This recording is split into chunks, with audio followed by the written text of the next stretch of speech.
viewers. You're welcome to the Edfields podcast. Today, we are going to go into part 2 of marriages in Ghana and the laws surrounding marriages. Last week, we had a very, very interesting discussion on the types of marriages and the elements of these marriages. Today, we're basically going to look at the rights and obligations in marriage, would look at breach of promise to marry, and finally would look at divorce and separation. Very interesting. I will advise that you sit glued to your screen and enjoy this episode. Now with me to discuss this very important topic again, the same panel I had last week. Please help me welcome Beatrice Prince, the only male in the panel with very controversial opinion. And finally, Eunice, you're welcome. Thank you, Jasmine. Yeah, so Prince, let's dig into it. Rights and obligations in marriage. Yeah. Tell us, what's involved in that? I'm in the midst of 3 ladies, so I'm coming to fight for my gender. Yes. I'll fight for my people. Yeah. So I would discuss customary rules, right? Because of what we see on social media, that there are some things called gender rules, and if you do that, your marriage will break and all those things. See, we are Africans. We are Ghanaians. There are things that nobody would tell a woman to do that she feels she should do. Majority of women want to cook in the house. Majority of men want to pay the money for the cooking. I think yesterday or so, I was discussing this marriage thing with someone. We're talking about gender roles. And then I asked her, if you are in the house with your husband and you see a snake, who is the first one you call? The man. Don't you have hands? But you still call the man to come in. Why? Because you think that he has the courage and the mind to do that. Yes. When the bulb is gone, you may be the taller person in the house, but you still call the man to come and fix it. Beatrice. They are they're not gender rules. They're just Fortunately, my husband is tall. He's taller than me. They're just customary. There are things that are inherent in us. That's right. Yes. There's a possibility that you get up in the morning and you see that your husband has ironed for you. Just being romantic. Yeah. That's Couple goals. So we've been trained into those things to the extent that when a man gets married, because he came to meet his mother always cooking for the father, he thinks that the wife has to do it. Because the wife always saw the father leaving money or taking kids to school, driving them, she thinks that the man should do it. Those are some rights that we just get by virtue of being married. So the woman will cook for you, she will clean and all that. When it gets to you, you will not say that everybody should contribute. You also pay. You pay some money, the bulb is gone, you replace it. Ironing, you do it. I know some men will come at me because they don't like ironing. Sometimes even washing. Nowadays, there are so many ways of washing. It's not like you pile them up that the woman should come and wash. And the men should come at me. It's true. Don't force your wife to wash for you. Go and buy a washing machine. Just push them inside. When it's done, you see that she'll just come around and then come and pick them and go and dry them up. So those are gender rules, and all those things. They don't exist.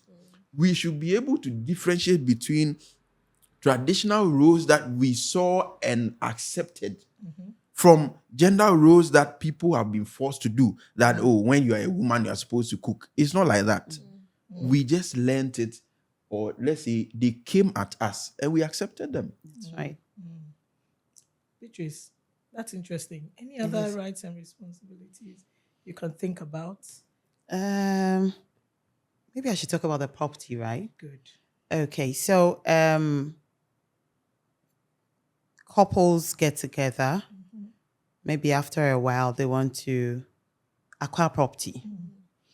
what does the law say about that? Jasmine, I'll just do that briefly because I'm sure we're going to have a full session on that.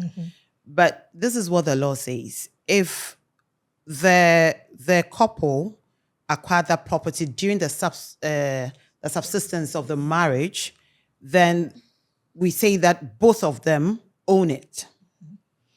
If the property was acquired by one person before the marriage was contracted, you cannot say that that property belongs to both of you.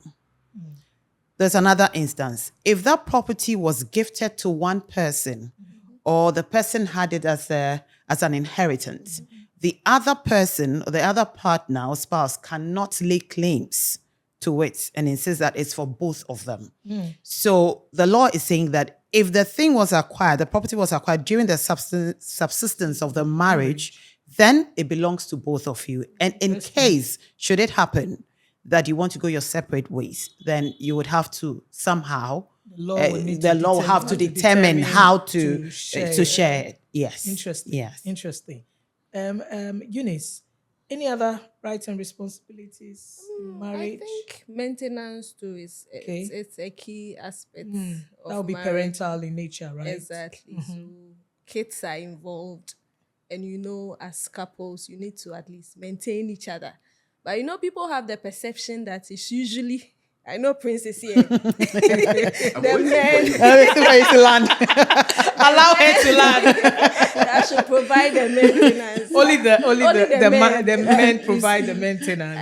It goes both ways. So Prince, you can relax. It's rebuttable. It's rebuttable. It goes both ways. So the woman as well can maintain and the man can maintain as well. But we usually think it's the sole responsibility of the man that should ensure that the children and the woman herself is being maintained.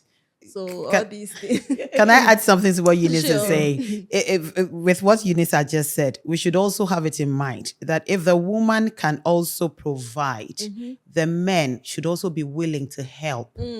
Because if you want your spouse to help you some way, somehow financially with running the house, don't be reluctant to also help the lady in the smallest way you can. If the woman is busy doing something, be ready to maybe wash the dishes. It doesn't Prince make you is not less of happy a with that. man. Wow. It doesn't really make you less of a man. I think that it only helps to make the marriage, nicer, more enjoyable. And if one person is providing financially, the man, for example, providing financially, and the woman is maintaining, I think they are at par. Yeah, they are. Or They are. One is one Well, higher than the other. No. You see, when Eunice was talking about maintenance, something just crossed my mind. Something I read in one of the statutes that is suggesting that men are supposed to be the ones who provide. You give the money and all that. But then there's another provision that says that where the man has proof that his sources of income are impaired, he can ask for maintenance from the wife. Yeah. But the question is, which man would Want to do that? My wife, she can't take care of me. You see, it is all about ego. We always think that, oh no, we are supposed to. It is because of social orientation. That's why I was discussing customary rules and things that we learned or we came to see our fathers and mothers do. That's what they've been doing for a long time. So we also think that if someone comes to your house and then you see that your wife is giving you money to go and buy, they say, but you don't do it. So it affects your ego. And those are That shouldn't be the case. Oh, no, at all. Shouldn't be the case at all. At all. All right. Eunice, marriages a few marriages, unfortunately, come with violence. How can a party in a marriage seek remedy whilst they are together, at least to protect them from whatever violence that comes in whatever form? I think violence in its nature is not something that the law actually permits. So the fact that you are married to the person doesn't mean the person is a chattel or an object that you should be treating anyhow and abusing anyhow. So I like the word chattel.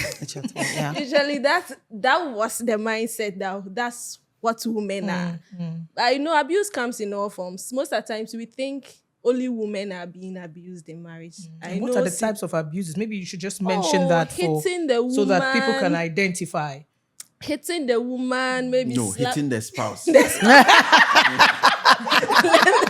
I think hitting the spouse, All right. beating the spouse. Let's say your wife doesn't want to consent to sex or something, then it ends up in you hitting the person. So abuse emotional abuse and distress. All these things are parts, but it's not one-sided. Okay. Men can be abused. Men can be abused, eh? I know men who can't go home because they're afraid of their women. My goodness. But their ego will not allow them to take. Prince. So, okay. I just want you to approve that. Yes. She will continue with what she's saying. One of the abuses, I know it was intentional. She left it. You see, there are some women who may even call your friends to ask, where is he? What's that? Oh, how is that an abuse? Are you a Google map? How is that Where an is abuse? This is only being You are caring. disturbing my sanity. Oh, You see, I'm only being caring. I'm checking up on my husband. How is that wrong? And Call you me. are probably not picking your calls. So obviously Exactly. she's calling your friend. text me. You see, sometimes you see we are So that here. is an abuse. You are Men disturbing have me. different ways of defining. Well, you see, the abuse is not the call by the impression you are creating. You've called my friend asking where I am. You see, there are two things involved. If he's a good friend, he would lie down with him. I know you disagree that he's a good friend. But if he's not a good friend, you say, oh, I call me who know. He say, go and ask that. Then possibly I had told her that I was going to church or something like that. You are creating problems. You create an impression that I am not truthful. I have read a case that they were fighting in the house, and then the wife took a phone, called the husband's boss to say all sort of lies, tell lies, and the guy was sacked. They will say that, oh, she didn't do anything, she only told the truth. It's an abuse. It's an abuse. Yes. And Eunice. people go to sleep. People go to sleep wearing jeans. Yes, I'll punish him. It's an abuse. And the jeans is supposed to prevent any other act. It's an abuse. All of them. This is interesting. I So, think Eunice, praise is just being biased. I told you I'm here to fight for my people. so Eunice, what remedy? What remedy? Oh, you can seek help from the courts as a woman because ordinarily the law will protect you. No one should be allowed to be in that relationship or something. So the law can come in to assist. assist. But I think the police have a department that also deals with that, Prince. Yeah, Dopsu. That's Dofsu. Yeah, That's what you we call can you Dofsu. can go there. Being a lawyer, I would say that these are the institutions that are created. You can go there, but sometimes when these things happen, the first thing you should ask yourself is: are you going there to save the marriage, or you are going to create another problem? Yes. So I will still refer to custom. You see, when you are marrying, they will elect one person from each family that these people are somehow watchdogs.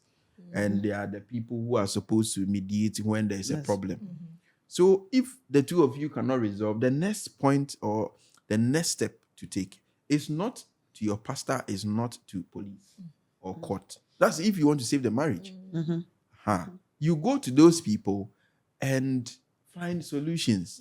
I think we should learn that instead of always rushing to court and all that. So it must be the last resort. Yes. Anyway. Yes. Okay. Yes. That's great. So I'd like us to move into another interesting area. I'm sure you've heard of what we call breach of promise to marry. Beatrice, in general, what's a breach of promise to marry? Okay. A breach of promise to marry is when a man goes to see a woman and says, listen, I would like to marry you on so date. And sometimes, basically, what the form it takes is sometimes they present gifts to the person. I would even like to sometimes call this kokoko thing. You know, as a promise to marry somebody, right? Because you go to see their family, you present some gifts, some go with drinks, money, whatever, and say that, listen, I am in your daughter's life. I would like to marry her on so date. So we're going to prepare and come back and get married. So when we say it's a breach, it means that somebody made that promise and did not, go ahead to execute it or perform, whatever the person promised. So that will be the breach. Now, that breach comes with consequences. Most of the times it comes with you going to court and then the court awarding some damages. So the offending basically, party. you're saying that there's a legal basis for it. Yes, there's a legal basis for it. So, I mean, the viewers who are watching us, these men who come to you and say, listen, I'm going to marry you, so maybe come and stay in my house and, we'll do this, we'll do that, all those things. We just want you to know that you can actually go to court and seek some form of remedy. Exactly. Wow, So Prince, that, what yeah. remedies are available? Tell us, because we need to Prince know. is not happy. Well, it's You are not. the ones who Targeted make the at promises. Do women make promises? They do. Oh, they do? When I promise to marry you and you say yes, it's a promise in exchange for a promise. That's right. So you've also promised to marry me. Okay. The breach can come in two forms. The first one is where you've come to me. She was saying the men. This one I'm saying the women. The first one is where the woman has come to you that, see, I will not be able to marry you. That one is express. I won't marry you. It means you promised to marry me. You've come to breach that promise. That I can go to court. Yeah. The second one is where you have not come to tell me that you will marry me. But I see you dating another person, going round and preparing to get married to another person. It is anticipatory. Yeah. And so that is also a breach. I can also take you to court. But when you go to court, the law is that as far as marriage is concerned, nobody can be forced into it. Okay. In the first episode, I remember Eunice saying that marriage is characterized by voluntary nature. People are supposed to enter into marriage voluntarily. It's the same way when I promise you and I say I'm not going to do again. You can't force me. Okay. So when you go to court that someone has breached a promise to marry you, the court cannot force the person to marry you. Okay. However, the court can force the person to pay compensation, which is the damages that Beatrice was talking about. That's the only thing you can do. Okay. Getting compensation for the wasted emotions and Time and money and yes, and the deception and all the pieces that you would have bought. But there is a difference to it. So it's not always the case that once someone sues you for breach of promise, you can also bring up a defense. A defense. Some infidelity. Okay. Maybe after the exchange of promise and everything, There were events that may have occurred Exactly. would prevent that from happening. Or bodily infirmity too. Maybe afterwards the person is engaged in a serious relationship or engagement. accident that will prevent the person from ordinarily performing his or her marital I now get what you mean. obligations. And those things Okay. can also be All right. used. Yes. I'd like to say something. With the breach of promise to marry, we should also know that when a gift is given in exchange or in while anticipating that marriage to take place, if the lady, for example, says, "I don't want to marry you again," the lady should be prepared to return whatever gift Really? that has been given. Hey. Yes, the lady should be prepared to return it, unless, of course, the breach came from the offender or the defendant in this case. Then the if lady it's is not allowed, Even if it's the gift is not valuable. well, if once you took it because you wanted to marry him, be prepared. There's this funny story about a lady who was in a relationship with a guy, and the guy was buying her underwear and all sorts of things, in anticipation that they were going to get married. And then when the guy found out that the lady was going out with somebody else, he went to the lady and said, "Me Jimmy good," which means that for every good that I have done to you, I'm taking it back. Including all the fancies. Everything that he's bought for her, he's taking it back. I mean, that's a joke. But you see, that's what it has to be. If you took something in return, you must give it if you decide that you're not going to marry the person. So the guy bought you a car, for example, that I'm going to marry you on, in the future. Yeah, you have And to then you, return the the woman, car. decide that you don't want the money. Can you need to return the car to him? Yeah. I like the way Prince is very quiet. Yeah, you I could don't say think- it's I don't going think in I his have- favor, right? I don't think you have any other. He any loves the other sound of useful that. thing to add. You know, for me, I would say that these are moral grounds because your gender will be angry with you. But the only caveat I will give is that you see, when she was discussing breach of promise to marry, she said that there's supposed to be this knocking thing and all that. It doesn't mean that if you are going out with someone, your boyfriend says, "Oh, let's break up." It means that there's a breach of promise to marry. So you go to court. Yeah. It also doesn't mean that if your girlfriend says that, "Oh, I don't want to go with you again," you should go and take all the things. We are talking about where the promise has been seriously made. That's right. Like the knocking and whatever it was used for the knocking, you are returning or those like you talked about that she promised. I mean, she made a promise by also adding a car and all those things. Yes.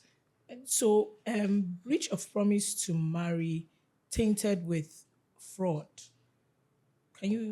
What remedy? I mean, you promised you would marry me, but the intention is to extort money from me, is to do some fraudulent act, and I find out.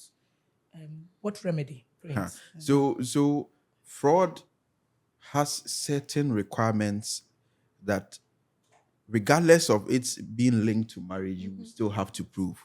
Okay. One, you are proving that the person made some representations. He told you about some things. You relied on those things and you've come to appreciate that those things were lies just to induce you into going into that marriage. Then you can plead fraud because fraud is not a small thing. It is huge. So people have to have it in mind. I know there are certain cases that someone just wanted what's the name, license or permit in foreign country, and then he says that, oh, if I get married to you, I will get it. But he doesn't discuss with you because he knows you will not agree. So he presents himself or he represents himself as someone in love, and then you give in, you get married to the person. Immediately the person gets the permit. The person says that I will not marry you again. In that situation, the question will be, wait, when he came that he wanted to marry you and all that, did you agree to the promise to marry or the representations he was making as a good man? That is where the situation will be a little bit dicey. Okay. So we should tread cautiously. Those I've heard a lot. That, oh, he's a fraudulent guy. He just deceived me into this and that. But the focus is on the consent you give. Was the consent procured fraudulently? If it's not, then it's a very normal heartbreak. That's a very good perspective to that. Yeah. So, divorce and separation. I think that's the climax of it all. Divorce and separation. Eunice, what role does divorce and separation play in marriages? To start with, I'll just try and distinguish between divorce and separation. So with divorce, it can happen under all the types of marriages, the ordinance, Mohammedan, and the customary. With ordinance, usually the requirement is that the marriage has broken down beyond reconciliation. Like, there's nothing that can be done to fix it. And with separation, usually people can still be married, all right, but are separated. So ordinarily, the person is not performing the normal marital duties and everything. So people can be, there's not just physical separation. People can be living under the same roof, but can be separated because the woman or the man is not doing or performing his or her marital obligation. So back to the divorce, usually it should be, with marriage, we understand that ordinary things or normal wear and tear can happen. So normal quarrels and all that, all those things can happen. But I like when you say wear and tear. because at least normally for married couples, I believe Prince and Jasmine, and even Beatrice, I'm the only single one here. You can, I think. So, do you have anything? Because I was going to go, but I know Prince is itching to say something. I I'm not too sure what he understand. wants to say. Yes. But even with the divorce, the law would have to go in to establish certain things to warrant the fact that the marriage has broken down beyond the reconciliation. One being adultery Okay. and unreasonable behavior. Maybe the man and the woman too, they are not living together. They've been separated for 2 years or Okay. 5 years, or they are unable to settle their differences. All those things go in to establish that the marriage has broken down beyond Reconciliation. Okay. Before we delve into it, Prince, this is just a response, one sentence. A marriage that has not been consummated, can it be an immediate ground for divorce? To some extent, yes. Consummation is another feature. It's the last thing Maybe that for explain what consummation is. Yes. Yeah. So after the marriage, there should be proof that the two of them have had sexual relations. Yes, that's the consummation. And it only becomes a problem where people go for honeymoon and they start fighting on the first day. Or what do you see?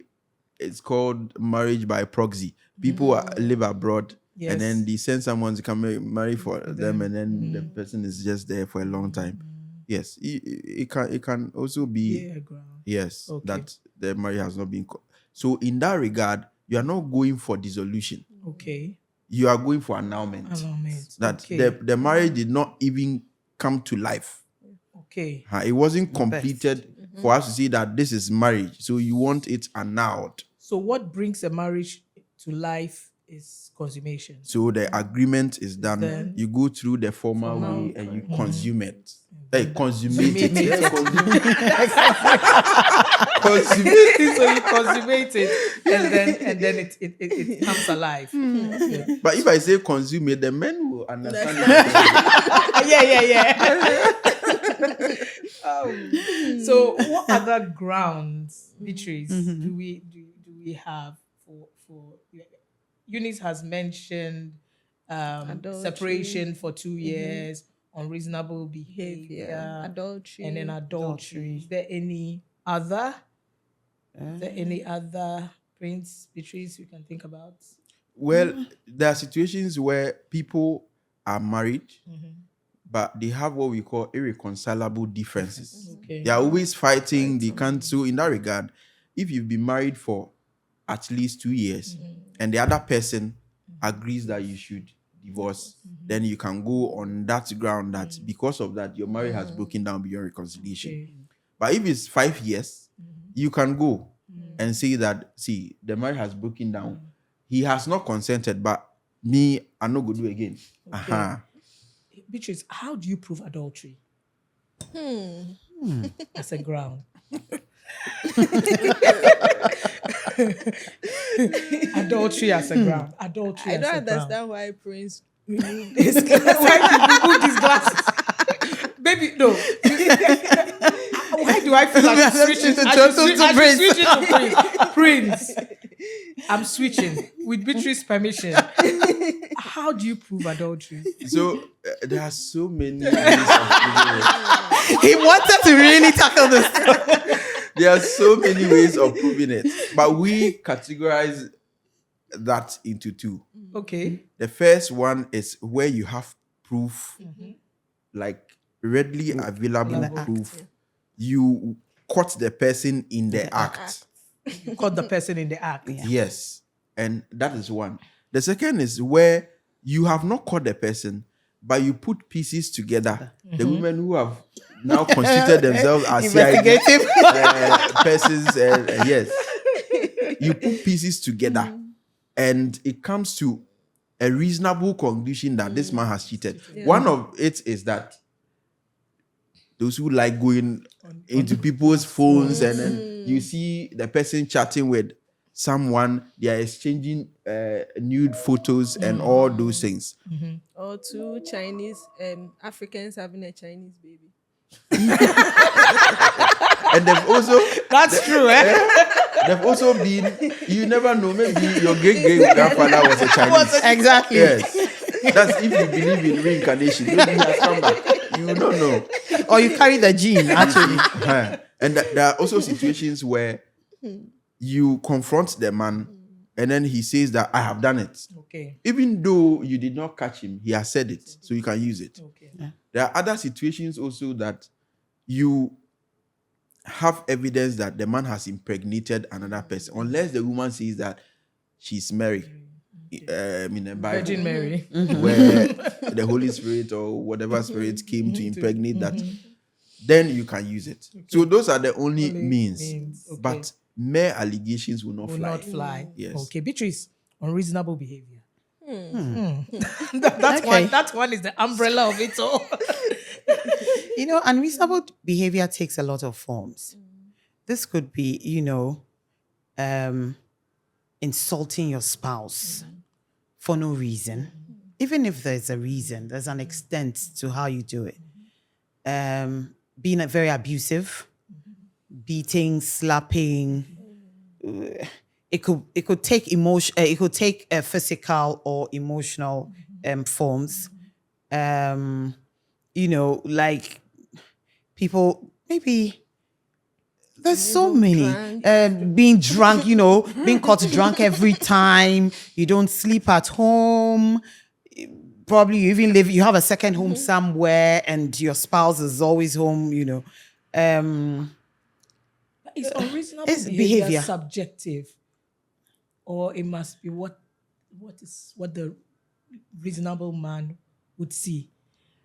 Because if I say dirty dishes are they are dirty dishes not being washed, is it unreasonable behavior to leave that? I think with that Or- point, you see, that's where the law also comes in. With adultery like this, it should be such as that the person finds it intolerable Okay, to to live with live the with- person. okay. But with unreasonable behavior, Could it's be anything. exactly. Yeah.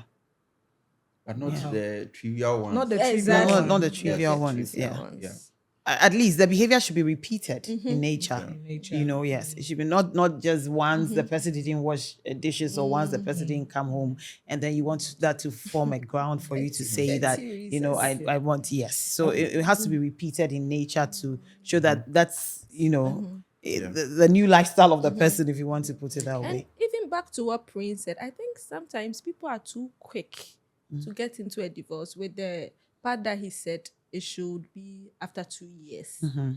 Sometimes people get married and within 2 years they rush to court for divorce. It doesn't happen like that. You went into it, so the court, they are usually so reluctant because they also respect the marriage institution.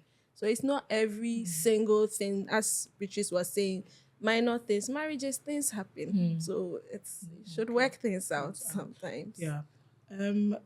Prince, I mean, you're a lawyer. You see divorces every day happening in court. The court has the responsibility to break or separate two people who were once in love. What's the drama in all this property right, parental maintenance? Tell us about those things. Anyone who wants to go in for a divorce is expected to look at. Yeah. I like how you describe the drama. Yeah. And I tell clients that divorce is more emotional than they think. Some of them think that because I've made up my mind that I will not do it again, when I go, there are no emotions. When you start, that is when you see that it's very, very draining. So that's the first thing you put in your head, that it is emotionally involving. The second thing is that when it comes to property, and you are asking for a portion of whatever property the other spouse has acquired or the two of you have acquired, you should know that what the law or what the court will be looking at will be property that is qualified as jointly acquired. If you look at our laws, jointly acquired property will be property that was acquired during your marriage. So from the first day till the last day that the court says that I have dissolved the marriage. Those are the properties that you will be able to lay claim to. And even that, people have been thinking that, they've heard that it's supposed to be shared equally. It's not like that. It is equitably. What it means is that the law looks at the specific circumstances of the case and say that, okay, looking at this, the man or the woman is entitled to 50%, 30%, 10%. We all know what happened with Odate Lamte, Asamoah and all those people. None of them was 50-50.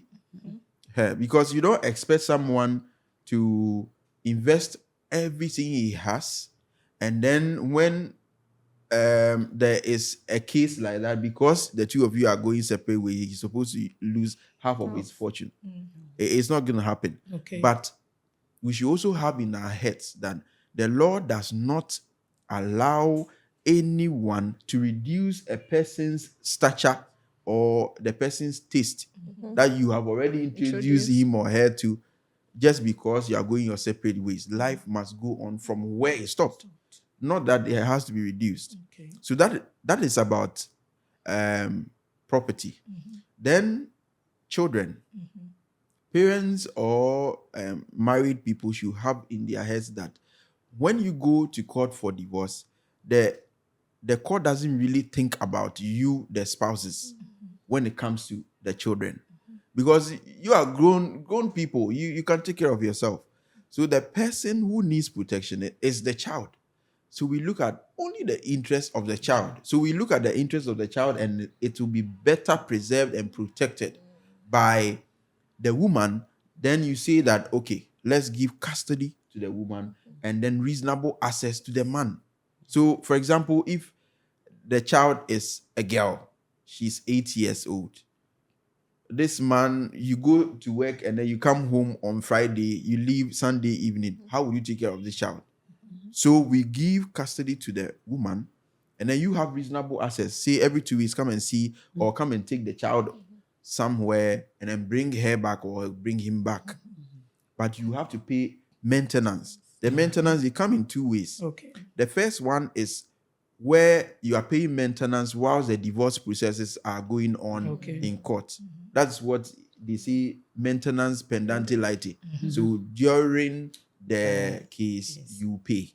Okay. And then there is maintenance after the divorce, where you have to always give monthly or weekly money. You pay money for the children to use.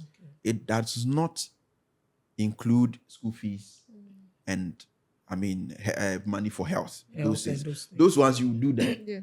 Yes, but we should also appreciate the fact that it is a responsibility of the man and the woman to come together to fend for the child. So if the man says that he will pay school fees and then pay, bills, hospital bills, and that when it comes to maintenance, he's only able to afford 1,000 cedis. If the court looks at the person's income, sources of income, puts everything together and realizes that, see, he cannot pay 1,000 Possible to pay 1,000. the difference is on you, the other person. You would have to do that. And people have to accept that the divorce has nothing to do with the children. It's just the two of you who have decided not to go on with your own relationship. But the child will still have a relationship with the mother and the father. Yes. Right. That's good. I think we've covered Yeah. everything we need to. Prince, Beatrice, Eunice, thank you very much. Thank you for so much. your insights into marriages in Ghana and the laws surrounding it. It's been a very fruitful discussion. Viewers, I believe you have enjoyed the final episode of this topic. I would advise that at least now you know the types of marriages, you know why it is important to register your customary marriage or your Mohammedan marriage. You also know the effects or the consequences of breach of promise to marry. And of course, you've learned a few things about divorces, separation, and sharing of properties when there's a divorce, and maintenance, custody of children. So I would advise that if for any reason you want to go have a divorce or you want more information on that, do consult a legal expert in marriage, and I'm sure you would be advised accordingly. So thank you very much for joining us. I would ask that you subscribe to our YouTube channel. Of course, follow us on all our social media handle, and hopefully we would see again for the next episode. Thank you, and do have a good afternoon.